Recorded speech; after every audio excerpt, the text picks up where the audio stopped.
We do have an OSCE on a very important part of surgical curriculum today. Fortunately, if you're like me, I mean, I used to consider this a scary topic, but I think it's vital in these days and age because you're expected to Good publish. morning, Dr. Bakshi. Good morning, Professor Shah. Good morning. Good morning. So today we are having a OSCE discussion on research methodology. If DNB exam come back to the normal routine, Viva table will be on research methodology discussion.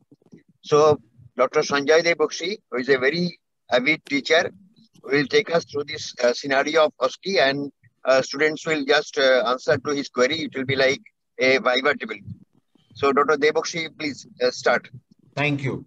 Can I share my screen? Yes, screen sharing is allowed.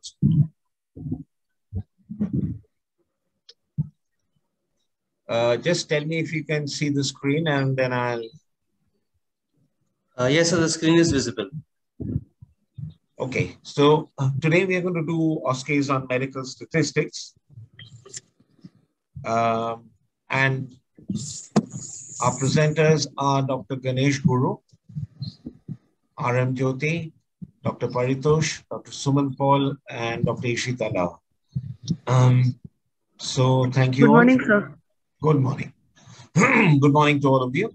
So we start off, and I think you've already been given the topic. So we'll, as Professor Shah has said, we'll do it in stages. We'll do it as an OSCE session. So without much ado, since we have a lot to cover, let's start. So whoever's handling the first, so can you please do that, OSCE? Sir, the first will be taken by Dr. Ganesh. We'll go in the order, sir. That was okay. Sure. So, Dr. Ganesh. Sir, good morning. If you want to read it out for everybody. Sir, I will read. 6 women in a study on lipid-lowering agents are aged 52 years, 55, 56, 58, 59, and 92. What is the mean? Sir, what is the questions are, what is the mean? What is the median? Which of these values is more appropriate expression in a study with ranges like this? And explain your... Sir, mean is the arithmetic mean of all these values, sir. We will sum up all these values and divide with the number of values. That is the mean. And median is the, when you arrange either in the ascending or descending order, whichever the value is coming in the center of the value is the median, sir. Study like this, where the extreme values, where median will be more appropriate than mean. So should I? Yes, absolutely. It's more because otherwise, because you realize there's only one patient who is above the age of 60, and she has unfortunately, skewed the data. So a mean, as you quite rightly said, you use when the spread of data is fairly similar on each side of the midpoint. For example, when the data are normally distributed, and the normal distribution is usually a bell-shaped curve like this. Whereas if you realize, if you take a mean, if you leave out that lady, your mean comes to 56. But the moment you add that lady, it becomes 62. So that curve is not symmetrical. It's a skewed distribution like that. So, of course, you're absolutely right. The central line, you choose the half, you choose a point where half the values are below, half above. And that is the median. It's a more fair representation of this. Right. So, next OSCE. Yes, sir. Good morning, sir. Yes, we'll be taken with Dr. Jyoti. Right, Dr. Jyoti. So, a dietitian measured the energy intake over 24 hours of 50 patients on a variety of wards. One ward had 2 patients that were NPO. What is this type of chart called? What are the points A and B? What is the meaning of terms first and third quadrantile? Right. Yes, Dr. Jyoti. What is this type of chart called? And what are the points A and B? What is the meaning of the term first and third quartile? Sir, box and whisker plot chart, sir. Absolutely. It's a box and whisker graph. Points A Sir, and B represents the lower highest, value. and Lower value B and the highest represents the value. lower value, leaving out the extreme. You know, two patients had NPO, so you leave out that extreme. So B represents your lower value. What is the first quartile? So let me just go through that. See, I mean, this patient, you can well imagine that energy intake of the 24 hours of 50 patients on a variety of ward. One patient had two patients that were nil orally. So you leave them out of this box and whisker graph. See, the median was 12.2 millijoules. The interquartile ratio was 9.9 to 13.6. And the next OSCE will address this interquartile ratio. The lowest intake was 0 and the highest was 16.4. This is the distribution is represented by a box and whisker plot. The ends of the whiskers represents a maximum and minimum values, excluding the extreme results. So the median with, what is the first quartile point? The first quartile point is a point which has 1/4 of the sample below it. So there's 1/4 of the sample below that. And the third quartile has 3/4 of the sample below it. So you can well imagine if you subtract that, the interquartile ratio contains the middle half of the sample. That's the benefit of this graph. You can actually assess which is the maximum representation of your patient pool. Okay, right. Now, OSCE 3. We are gradually building up more and more. So now I want whoever's addressing this to find the interquartile range for the following sets of numbers. And I'm going to work you out. I'm a simple surgeon. I like my equations and numbers very simply. So this is a very easy mathematical method for a small sample. Sir, this will be taken by Dr. Paritosh. Right. Good morning, sir. Good morning. So find the interquartile range for the following sets of numbers. The question. So you need to give me the interquartile range for sample A and sample B. Yes, Dr. Paritosh. So sorry, sir. Sorry? Sir, I don't know, sir. Okay, right. Now, let's work it out. Answer A is 13, answer B is 9. Now, how do we reach A equals 13 and B equals 9? See, you put these numbers in order. So you may, put that all in order. You find the median, which is 9. You've got 1, 2, 3, 4, 5 below it, 1, 2, 3, 4, 5 above it. So interquartile ratio. So the median is 9 for this first set.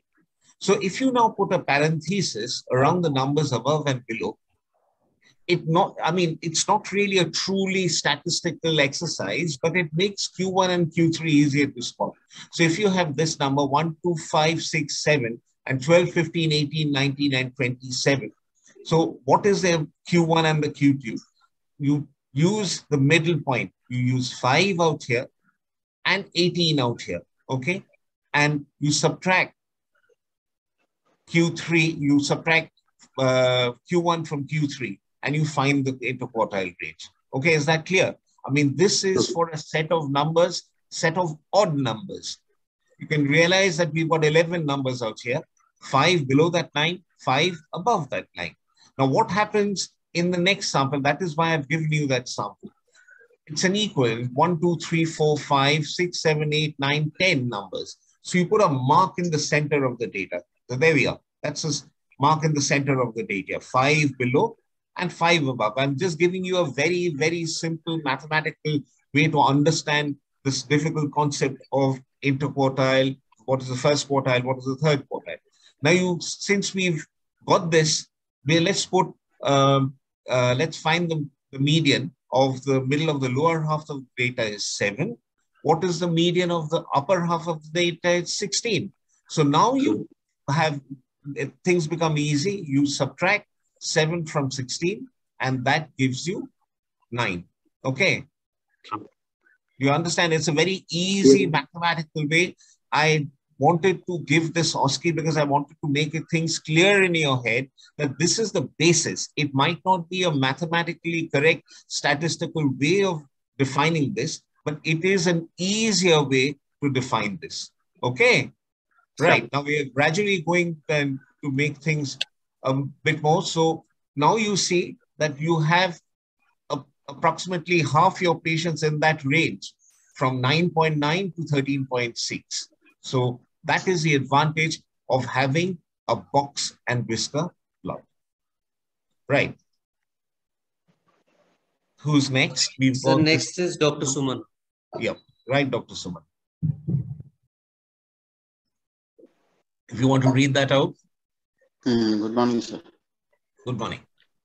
So you've got a table, and I want you to give me the equations for sensitivity, specificity, and explain the terms as well.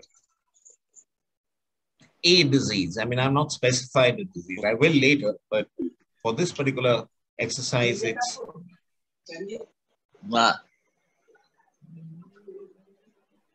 Yes, Dr. Suman. Yes.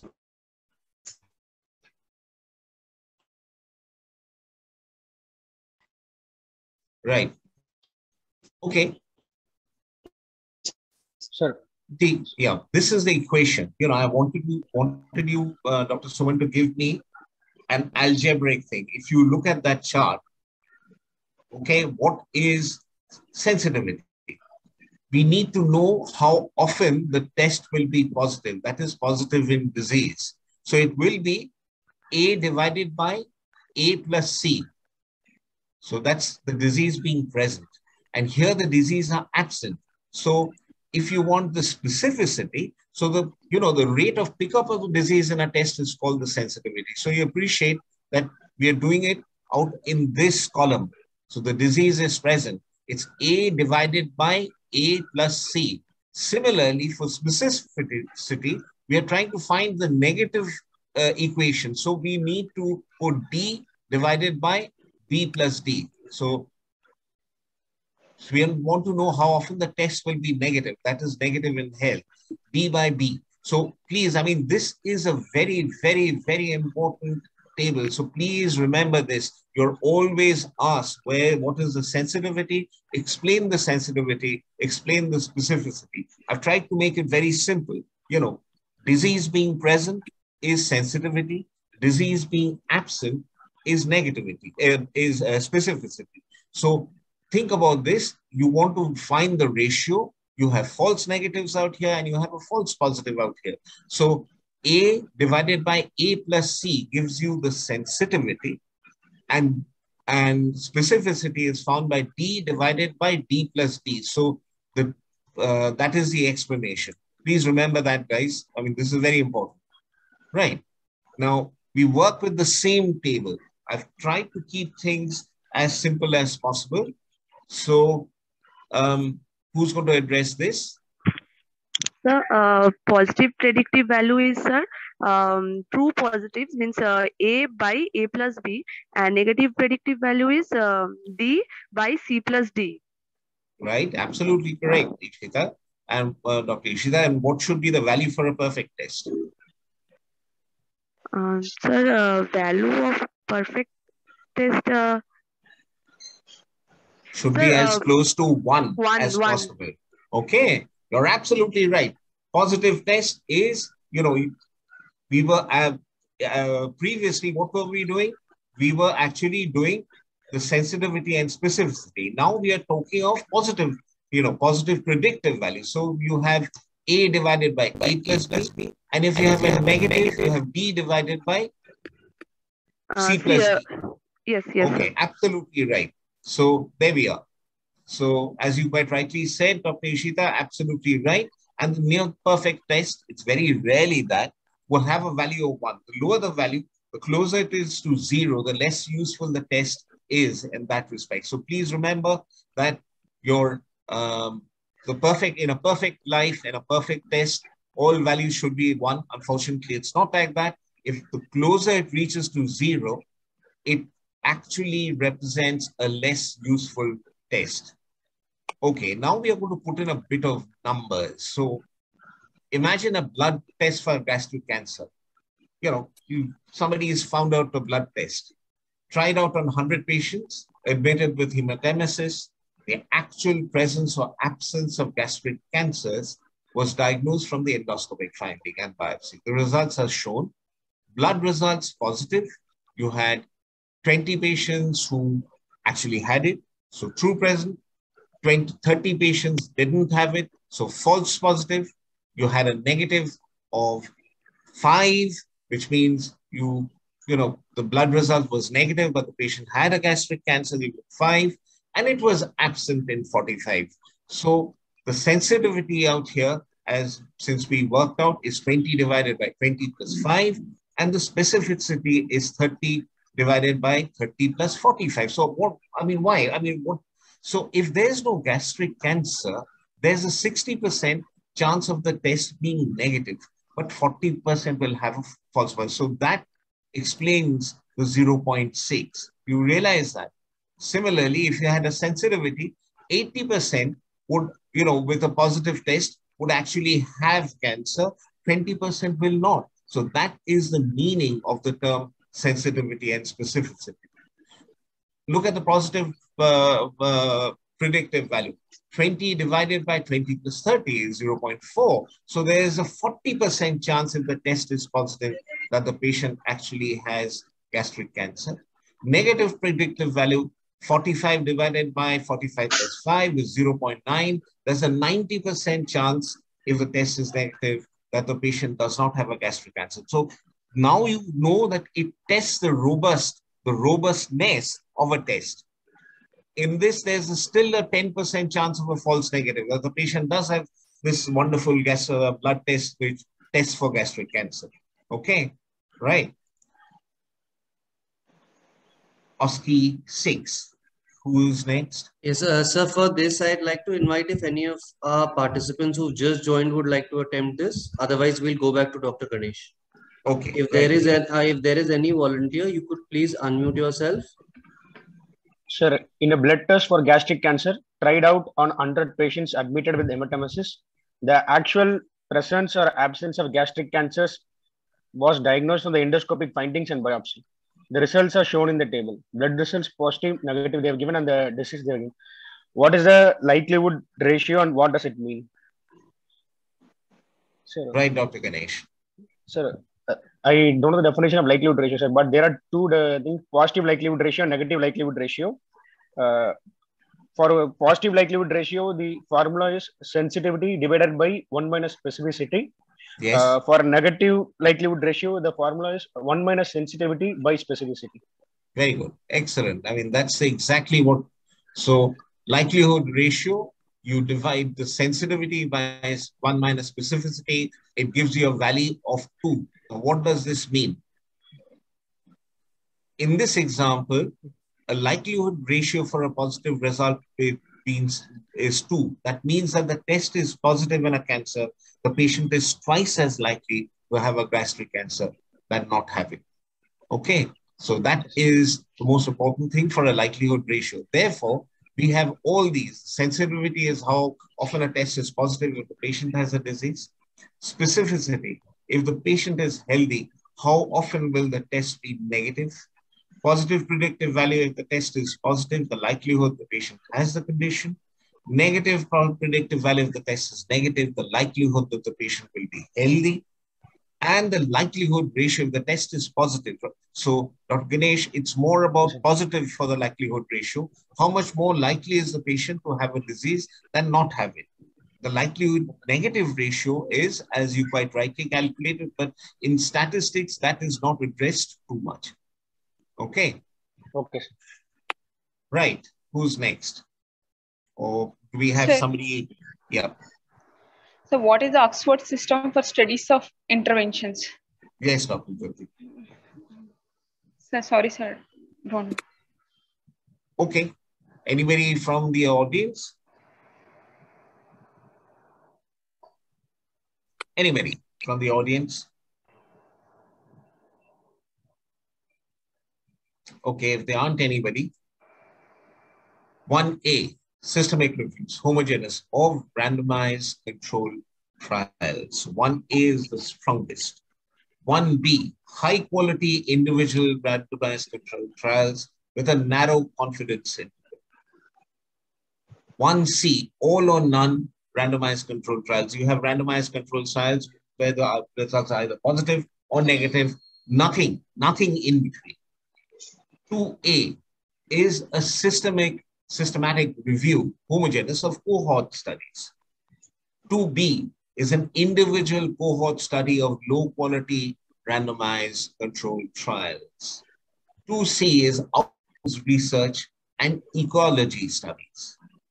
3A is a systematic review, homogeneous, of case-controlled trials. 3B, individual case-controlled trials. 4, case series, poor quality, cohort or case-controlled studies. And 5 is just simply an expert opinion. Now, this is very important for you. So I would suggest that if you can take a screenshot of this, go ahead and take a screenshot. This, you need to know that this is the Oxford system. You often study a paper, study 1B, the quality of the paper is 1B, or it says the quality of the paper is 2A. So you need to know what we are addressing when we do that. Okay. So I think that is something that you need to actually know. Right. Who's next?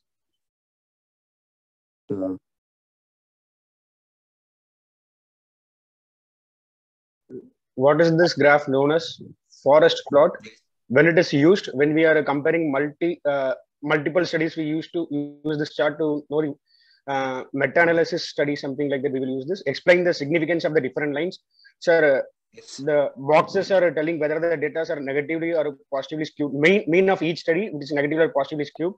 What does the shapes do? Sir, all the square represent the mean value of each studies. The last diamond represent the final standard mean of all the means. Explain the significance of the sizes of the shapes, sir, that I don't know. Which is the most robust study here? Most robust study is the data which is very much cool. Sir, study 2 is, sir, either study 1 or study 2 is most robust study, yes. Okay, Dr. Ganesh, you're absolutely right, but you should have stuck to study 2. This is the null line.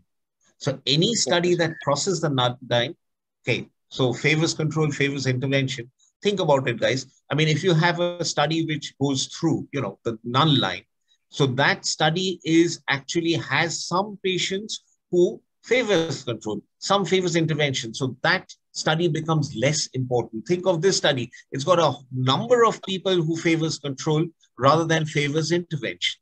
Okay. So the moment you cross the null line, that's the 0 line, these studies, that particularly study 1 and study 3, becomes less important.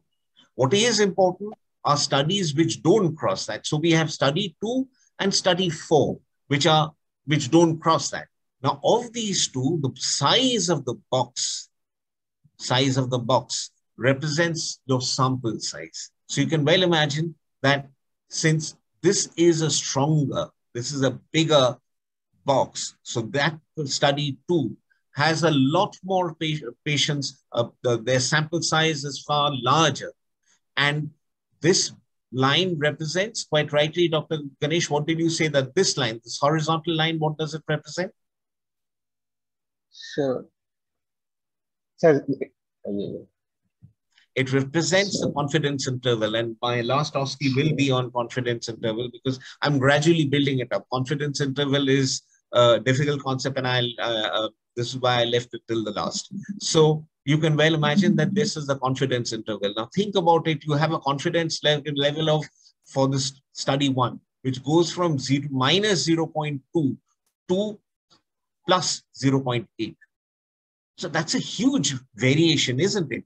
Think of this study 3. It has a variation of minus 0.4 to 0.8. I mean, come off it. I mean, how do you, if that's your confidence interval, means 95% confidence interval, 95% of your patients who do that in that particular study have, some people below, some people on top of this graph, some people negative, some people positive. So that study is less valuable than, let's say, a study like 2 or a study like 4, which has the confidence interval a shorter confidence interval. You will note that the bigger the size of the square, the shorter the confidence interval. So it becomes, you can trust that study. Okay. So absolutely right. Forest plot. Just remember, colloquially, it is also known as a blobogram. So if you hear about a blobogram, you're talking of the same thing. You're talking about a forest plot. So it's a graphical demonstration of the results of a meta-analysis, as Dr. Ganesh said. Absolutely. The vertical line is the line of no effect, null line. The area of the box is proportional to the weight of the study in the meta-analysis. As I said, that's a, obviously that study is far more robust than most other studies. The horizontal lines represent 95% confidence interval, and we'll work that out. Once the horizontal line crosses the line of no effect, either the sample size is too small or the result is not statistically significant. So that is something that you need to remember. Larger sample size and tighter confidence intervals give more weight. And diamond, as Dr. Ganesh quite rightly said, it's a point estimate of the pooled results. All these tests are pooled together, and then you have this diamond point. The horizontal width of the diamond is the pooled. From that end to that end is the 95 confidence interval of the pooled data. So according to the criteria of the forest plot, Dr. Ganesh, you did say 2. I wish you hadn't also added 3, but you now realize that the most robust study in this entire group, there are 2 studies which are important, 2 and 4, because it doesn't cross the line of no effect. And of these, that is a bigger sample. This is a smaller sample. So guys, you will have to, in the papers that you study, and in some examinations, and it might come into India as well, you're asked to critically assess a paper. With the amount of publications we are seeing, that is a reality. So guys, please do remember that. Right. OSCE 9. I need somebody to tell me what is the full form of Prisma. So Go Dr. ahead and Shuman read will it. take this. Dr. Shuman will take this.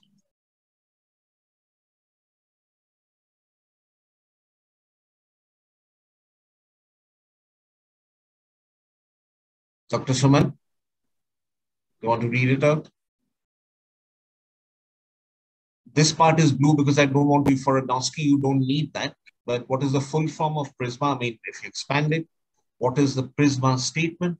What are the headings of the Prisma for a checklist? Anybody in the audience?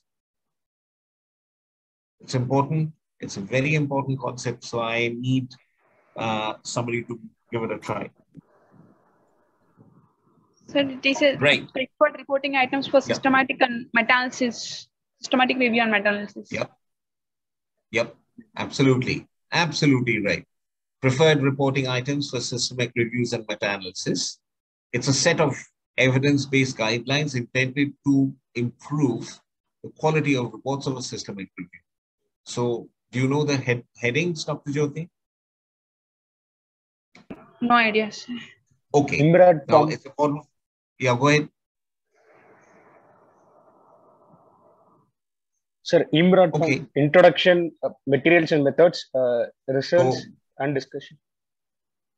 Okay, that's the basic tag, but of the subgroups, number 1 is title.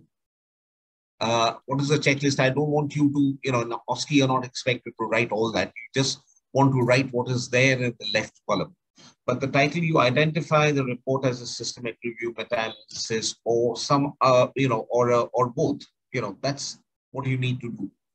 Background, you need to, that is number 2, objectives, the research question. This is very important. What is your research question, including components such as participants, interventions, comparators, and outcomes. So that is your second objectives. Methods, you need to, there are 3 under methods. You need to identify the eligibility criteria, positive or negative. positive, people you're leaving out, people you're taking in, study and inclusion and exclusion criteria. So study and report characteristics used as criteria for inclusion.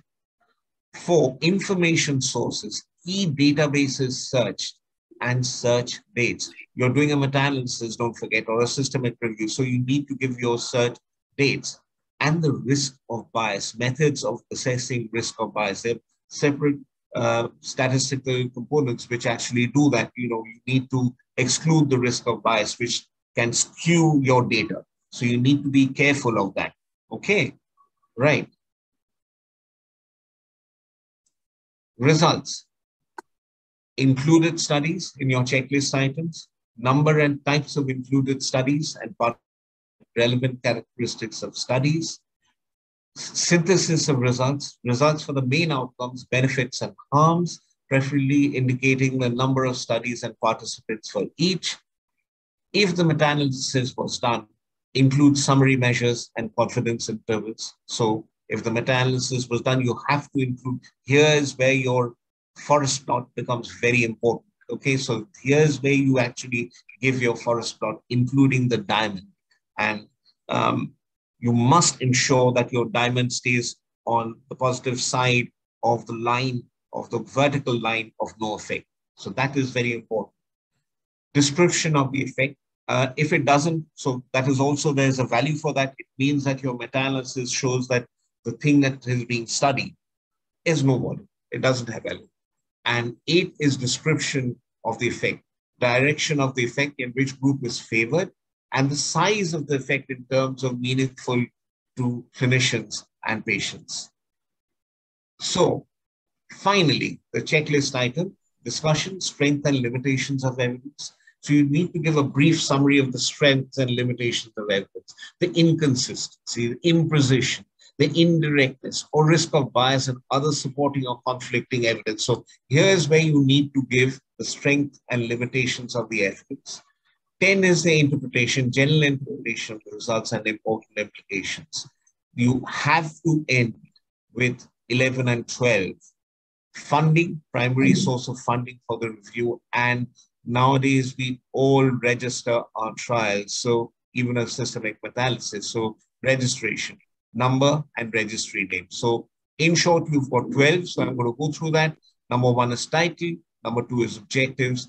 3 is eligibility criteria. 4 is the information sources.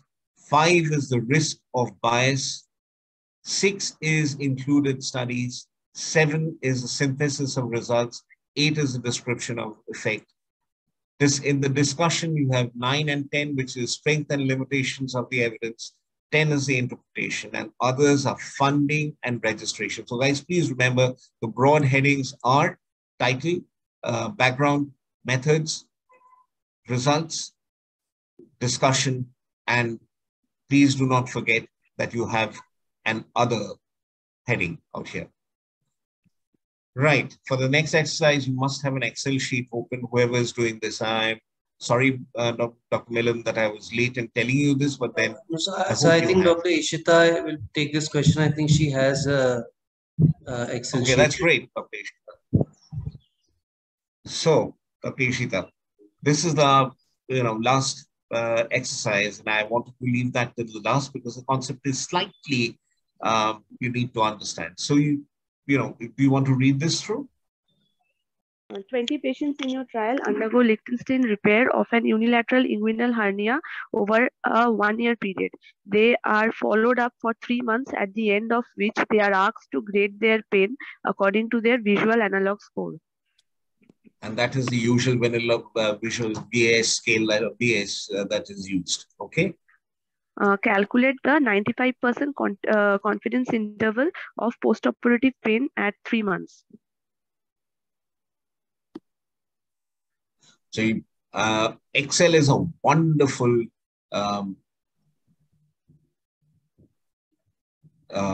facility for helping you doing that. I wanted to show you that because I used Excel for a number of years before realizing that it can actually be used for this as well. So Dr. Ishita, do you want to take it through? Do you want to share your screen? You want to copy that onto your Excel sheet? Sir, I think. Sir, 95% confidence interval means it will be a bell-shaped curve, and it's Yeah, but like how do you use sir, Excel? Shall I? Sir, standard deviation three -3 and +3 standard deviation on either side. Means So I how do you find the actually, standard deviation? sir, I'm afraid that I don't remember the formula, sir. Okay, that's fine. So Dr. we will Milind, calculate the mean. Shall I share my? I think it's important. Can I share my screen, the Excel screen, so that all you guys know? Hello. Yes, sir. Sir, Yeah, your screen is already on share, so you can switch from. No, I'll open up an Excel sheet because I want you to. I've got it prepared, so just bear out with me. Okay, just a sec. So -2 standard deviation, sir, 95% on each side. -2 and -2 standard deviation, sir. Just a moment. I need to share. How do I get back to sharing the screen? Can you see the screen? I'm sure you can't see the screen. No, sir. There is the share screen option at the bottom. Yeah, hang on. Let me. I think I've minimized it. Sorry, guys. Yeah. Okay, let me do it from the screen itself. So the first thing that you do, you take this. Can you see the screen now? Yes, sir. Okay, let me do it from here. It'll be better. You have this, this FX screen. FX is the formula screen. So you use the average. So you say mean and your average is 4.45. Okay, you work it out. It's very simple if you just choose and do it. And I'm going to, I think I have a bit of time, Dr. Milind, so I'll do that. Next, Yes, you sir. calculate the standard deviation. Okay, so again, the next is standard deviation. See, in the formula, you do a standard deviation. So you have a mean of 4.45 and a standard deviation of 1.73. That the Excel sheet works that out for you. So the standard error, that is the term that you need to use, Dr. Ishita. What is the standard error? The standard error is found by dividing the standard deviation by the square root of the sample size. So out here it becomes 1.73. If you remember, standard deviation was calculated as 1.73 and it's divided by a square root of 20, which is 4.48. It becomes 0.38. So what is the margin of error? This is the confidence interval calculator factor. Actually, it would be a bit lower, a bit higher for a smaller sample. 2 would be a sort of sample the factor that you would get if you have, let's say, 100 patients. So you just for purposes of easy calculation, margin of error is 2 into 0.38. This is 0.76. So your margin of error is this. So 95% confidence interval is calculated for a mean minus the margin of error is your lower limit of confidence of error, that is 3.69. And the higher level is mean plus margin of error, that is 4.45 plus 0.76, 5.21. So your 95% confidence interval of a pain VAS score after 3 months of liquid time repair is between 3.69 to 4.21 according to your visual analog scale. There is a beautiful formula. Now, this explains the formula, okay? So the formula is this. The confidence interval is X is the sample mean, Z is the confidence level value. As I said, that value, you have a chart, number of people on your study, and you find the Z value on the chart. So Z is the confidence level value. S is the sample standard deviation, okay? And we worked out the sample deviation. N is the sample size. So you do a square root of that, and that is exactly how we had 1.73 on the top. We had 4.48 down below of square root of 20. The Z I've used, that's 2 into 3, 0.38, which gave us a 0.76. So your confidence interval was worked out this way. 4.45 minus 0.76 is, so that actually means that you now have a statistical representation of 95% of your patients being in that zone. 3 months down the line, after the Liechtenstein repair, you give a VAS score, a visual analog scale, and there's the 95% of your patients will be between 3.69 to 5.21. Okay, right. So now, I'm just going to give you an exercise. When you have the next set of, when you're looking at, when you have the, your next, if you look at journals, please make it a point to write the references. This is the Vancouver style. So the references are listed in numerical order. This isn't an OSCE, this is just in the same order that they are cited in the text. The reference list appears at the end of the paper. Begin your reference list on a new page and title it References. It should include all and only those references you've cited in the text. Good idea not to include unpublished items such as correspondence. Use Arabic numericals 1, 2, 3, 4, 5, 6, 7, 8, and 9. Abbreviate journal titles in the style used, and this is very important in the National Library of Museum catalog. So use that NLM catalog for abbreviating journal styles. Check the reference details against the actual source. You're indicating that you have read a source when you cite it. Okay, so you'll have to actually go through the source that you need. Be consistent with your reference style across the document. Okay. So some samples, because we live in a socially active world. It was a lot easier for us. We only had journals during our time. We are talking of 1982. So we only had journals to report. So out here, think about it, guys. You have, some, number one is from a book, Rethinking Social Epidemiology to a Science of Change, and that's from a Springer, and page is 348. Schiraldi, a post-traumatic stress disorder of source book, a guide to healing, recovery, and growth. New York, McGraw-Hill, these are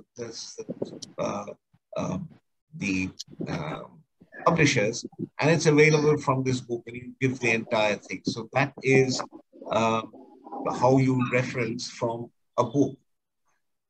3, Halpenfescher, Moral, Preventing and Reducing Tobacco Use, AIM. This is Berlanini editors, Adolescent Medicine Today, a guide to caring for adolescent patients, internet. So give the entire data, World Scientific Publishing Company, chapter 18 available from that. Okay, so that is how you refer. These 3 are from books. Stockhorst explorative study of Australian nursing school scholars and contemporary scholarship. So this is from a classic journal, the Journal of Nursing Scholarship, 2011. And you give the, remember that what you do is there's a full stop at the end of your author. There's a full stop at the end of your title. There's a full stop at the end of the journal that you've quoted. And 2011 March, you can put in a parenthesis, but the important thing is there's a semicolon following the date, followed by the number, the journal number, the chapter, the journal number 43/1, and the page is followed by, this is followed by a semicolon.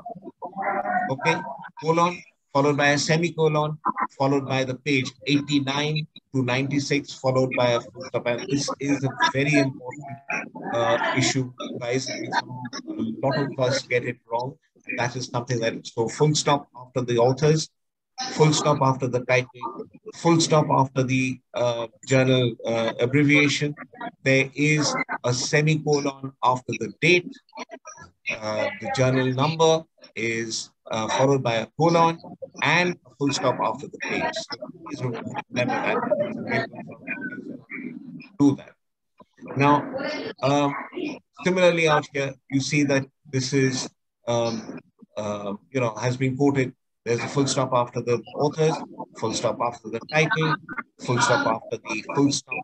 Please remember there's a full stop after the abbreviation. The date is followed by a semicolon. The journal number is followed by a colon, and the page range is followed by a full stop. So please remember that. You nowadays have to do that. That's the sage's point. Now, what happens if you're quoting from a video? Subarao, Tough Cases in Carotid Stenting. There's a DVD, Woodbury, followed by a colon, and that is where it's been taken from. Comma, full comma, semicolon, full stop, and then you have, unfortunately, you guys live in a socially active world and information is coming in all the way. So even you might choose to refer from a television broadcast. This is stem cells in the brain, television broadcast. Full stop, full stop, Sydney, semicolon, ABC, is the TV site. You follow that by a colon, and that was the date, and you follow that by a full stop. Right, guys? I mean, I know it seems, what I would suggest is pick up 10 articles, videos, reference from books that you often have a look at, add a reference, do over it over and over again at least 3 times till you do it spontaneously. Do not get your punctuations wrong, please, guys. I mean, that is something that you need to remember. Okay. Finally, see them. Questions. Questions? Yes, Dr. Professor Shah. You have any? We have a fantastic discussion. I can assure you, the boys who are going for DNB final exams, these are the basic things asked in any OSCE scenario. And we will have one more class because we have something little more which comes in exam also, like what are the levels of evidence, what are the grades of recommended use sampling, what are the number of samples, what is impact factor, what is H index, the author index. So we'll have some more, but today we have covered almost 90% of the OSCE in relation to the research methodology. Dr. Bakshi is very passionate about this part of the discussion. So any question anybody can ask? We have 10 minutes time to go. Sir, there are 2 questions in the chat boxes. One is a relation between specificity and false positive, and relation between the negative predictive value with prevalence. Specificity is more about if you, your sensitivity has, can I just share the screen once again? It's there. Can I share it? Yes, sir, the sharing is on. Okay. So without opening, let's go back to where you defined it. So when you do a sensitivity, you're dealing on the top part of this column. So your question was, I think, was there any, hang on, what was the question? Just a moment, let me get back. Relationship between specificity and false positive. So, if you're looking at sensitivity, it doesn't have any relationship with false positive. You're handling sensitivity is this part. If I can just show you, hang on, let me just.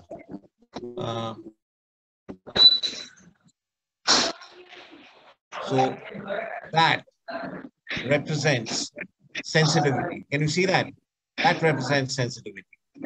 This represents specificity. So if you look at sensitivity, you're handling here, it is the disease is present, it has false negative. Sensitivity deals with the actual presence of the disease. The moment you go to specificity, you're handling that segment, that column. So it means that if it is the patient is testing positive, but the patient actually doesn't have the disease. So you have, if you look at this actual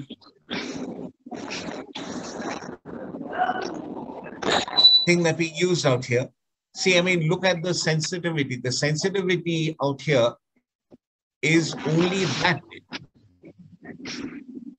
The moment you're handling with specificity, you're looking at the absent.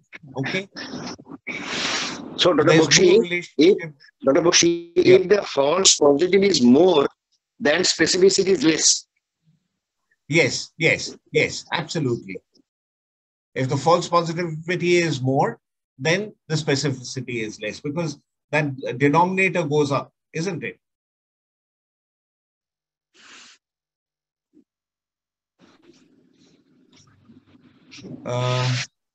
Yes, Sackett did propose the same system as an Oxford system. It doesn't matter. So long as you remember one, and I think because it's such a huge thing, Dr. Suman, I would recommend that you remember one.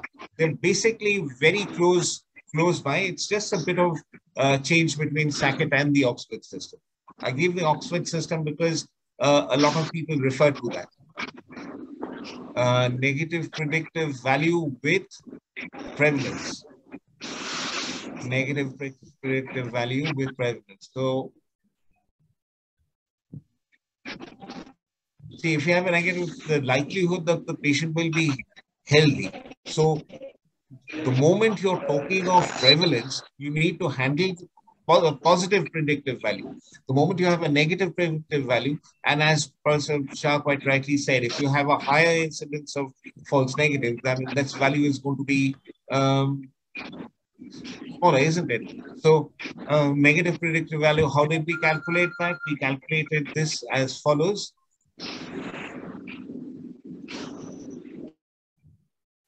This is what we did. So you had an issue about, remove this, negative predictive value, you have 5 plus 45, and that divides 45. Okay. So if you, this is 0.9%. Think about it. If your true negative was higher, suppose you had 50 out here, so that would actually become 55. So you would, I mean, your levels are going to be lower, isn't it? So always remember that represents sensitivity, that group represents specificity, that we are talking of columns. The moment you talk of negative and positive predictive values, you're doing the rows. So positive row gives you the positive predictive value. The negative row gives you the negative predictive value. So just remember that. I mean, you know, that is, again, of that graph, that represents sensitivity, that represents specificity, and that represents positive predictive value, and that represents negative predictive value. Okay.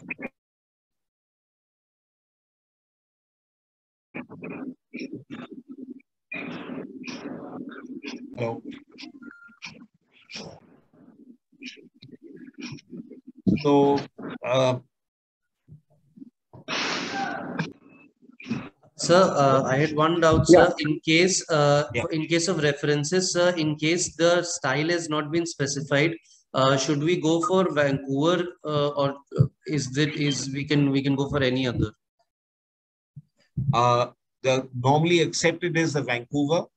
So when I give you that, this is actually from the Vancouver website. Vancouver is the standard. It's always a Professor Shah, isn't it? The Vancouver, yes, Vancouver. Because in Vancouver, you have a specification. You see, the referencing Dr. Bakshi has shown is different, little different for textbook chapter quotation and different in journal quotation. That you have to keep in mind. Yes, sir. Yes, sir. Yes, sir. Thank you, sir. and including video, referencing video. And this actually, just to, I've given you that entire spectrum. This is the Vancouver website, stem cells and brain. It's a television broadcast. So, if you, I mean, in modern world, you can even refer to that, isn't it?